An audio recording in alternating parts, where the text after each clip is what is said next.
আল্লাহ দেখাইল দাড়িবিহীন দরবেশ সালমান ফজলুর রহমান। দাড়ি রাখা যদি সুন্নত হইয়া থাকে, জান বাঁচান ফরজ, সেটা মনে করেই বোধহয় দাড়ি শেভ করে ফেলছে। যাই হোক, এই সালমান এফ রহমান বেঈমানের ঘরের বেঈমান। জাতির সাথে বেঈমানি করা এতের পুরনো রোগ, পুরনো স্বভাব। এই সালমান ফজলুর রহমানের বাবা ফজলুর রহমান ছিল পাকিস্তান আমলের শিক্ষামন্ত্রী।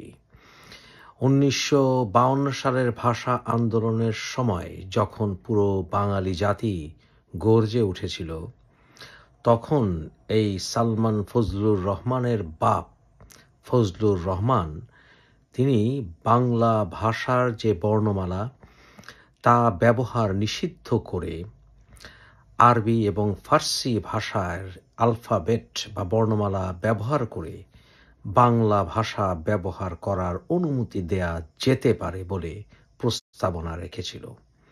এই সালমান ফজলুর রহমানের বাপ ফজলুর রহমান বাঙালিত্বকে এতটাই ঘৃণা করত এবং পশ্চিম পাকিস্তানিদের এতটাই পা চাটত যে তার নিজের ছেলে এখনো ভালো করে বাংলা পড়তে পারে না, বলতেও পারে না।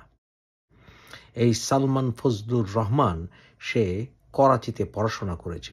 শেখ হাসিনা ঢাকা বিশ্ববিদ্যালয়ের ছাত্রদেরকে গালিগালাজ করে যে রাজাকারের সন্তান, রাজাকারের নাতিনাতকুর।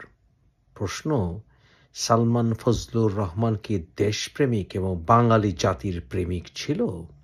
সেই বাঙালিদের বিরুদ্ধে পশ্চিম পাকিস্তানিদের হোগাচাটা সালমান ফজলুর রহমানের বাপ ফজলুর রহমানকে কি শেখ হাসিনা মনে করতে পারেনি? আসলে 1971 সালের যুদ্ধকালীন সময়ে অনেক আওয়ামী লীগের নেতারা পশ্চিম পাকিস্তানে আশ্রয় নিয়েছিল এবং বিখ্যাত দূরের কথা, কোনো পাতি নেতাও 1971 সালের যুদ্ধকালীন সময়ে যুদ্ধ করেনি, এবং কি শেখ মুজিবুর রহমানের কোনো সন্তানই মুক্তিযুদ্ধে অংশগ্রহণ করেনি। বরঞ্চ কাদের সিদ্দিকের সাথে শেখ কামাল ছবি তুলে দেখিয়েছিল একটা খাকি পোশাক পরে যে সে আসলে মুক্তিযুদ্ধ করেছিল। আসলে সে মুক্তিযুদ্ধ করেনি। শেখ হাসিনার পরিবারেই জাতীয় বেঈমানগুলো এবং আওয়ামী লীগের কোনো নেতা, কোনো প্রতিষ্ঠিত সুপরিচিত আওয়ামী লীগের সেন্ট্রাল কমিটির কোনো নেতা যুদ্ধের সময় মারা যায়নি। এটাই সত্য।